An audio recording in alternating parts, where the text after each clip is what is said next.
Meditations on First Philosophy, René Descartes, 1641. From the 1911 edition of the Philosophical Works of Descartes, Cambridge University Press, translated by Elizabeth S. Haldane.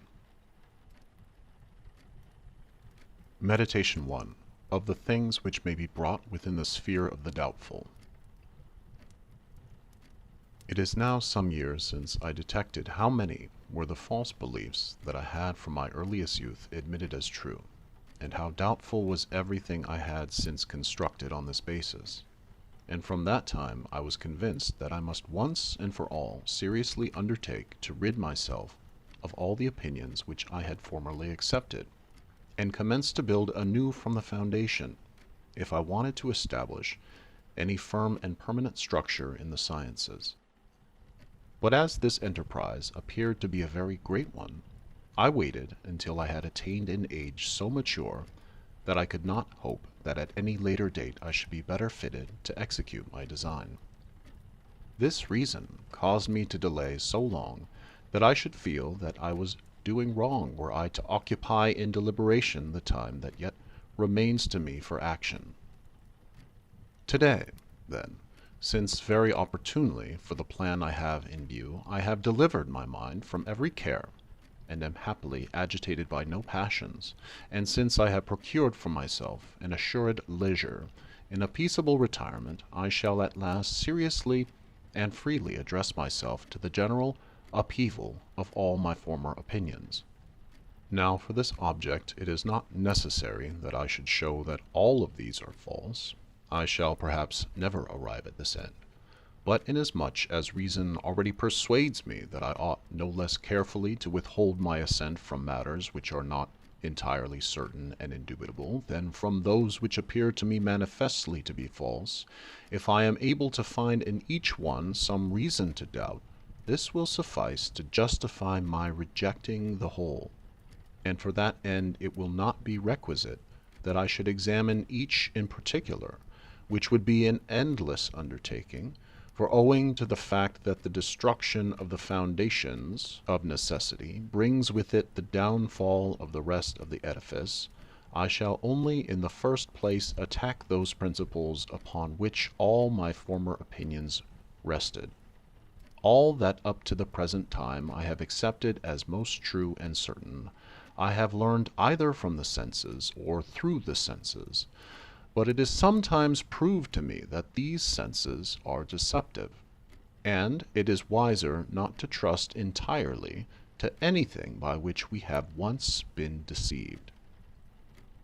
But it may be that although the senses sometimes deceive us concerning things which are hardly perceptible, or very far away,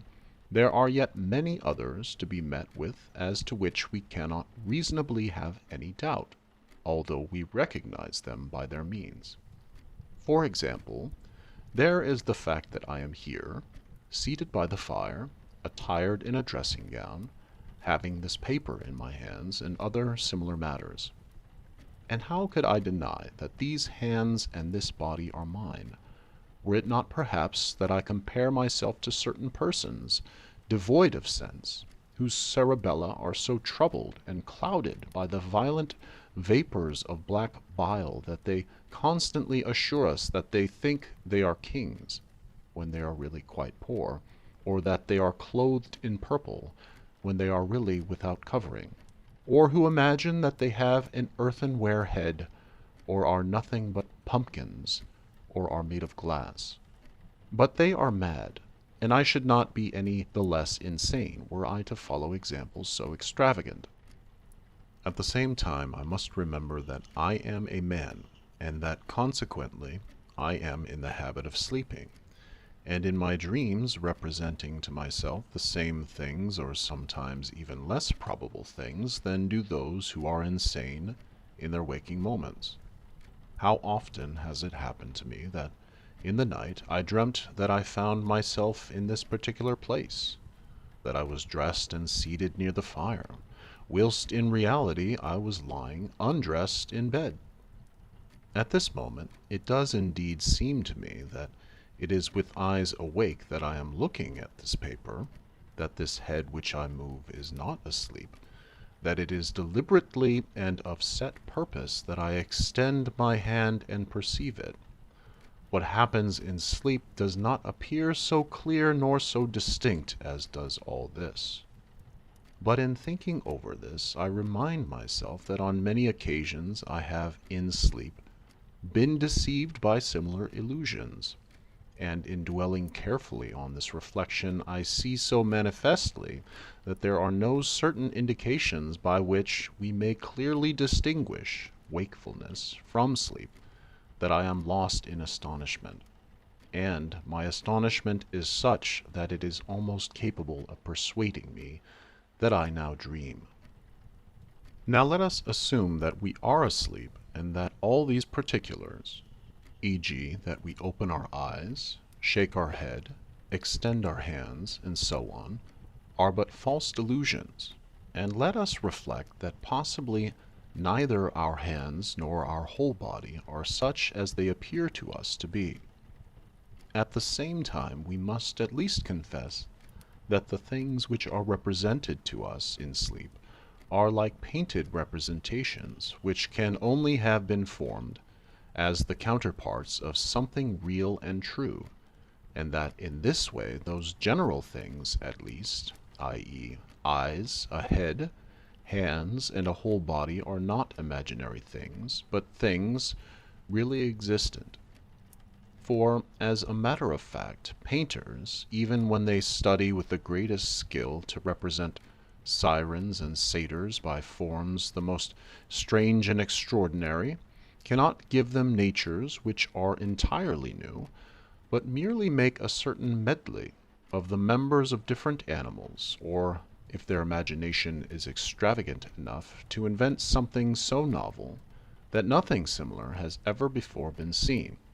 and that then their work represents a thing purely fictitious and absolutely false. It is certain all the same that the colors of which this is composed are necessarily real. And for the same reason, although these general things, to wit, a body, eyes, a head, hands, and such like, may be imaginary, we are bound at the same time to confess that there are at least some other objects, yet more simple and more universal, which are real and true.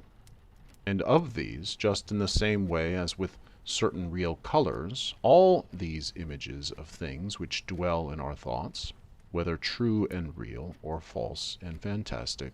are formed. To such a class of things pertains corporeal nature in general, and its extension, the figure of extended things, their quantity or magnitude and number, as also the place in which they are, the time which measures their duration, and so on.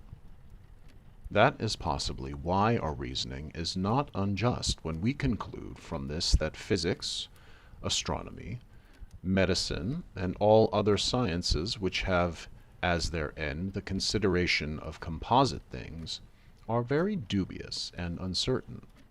but that arithmetic, geometry, and other sciences of that kind, which only treat of things that are very simple and very general,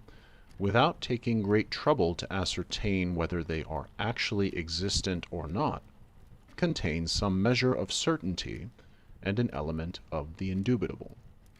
For whether I am awake or asleep, 2 and 3 together always form 5, and the square can never have more than 4 sides, and it does not seem possible that truth so clear and apparent can be suspected of any falsity.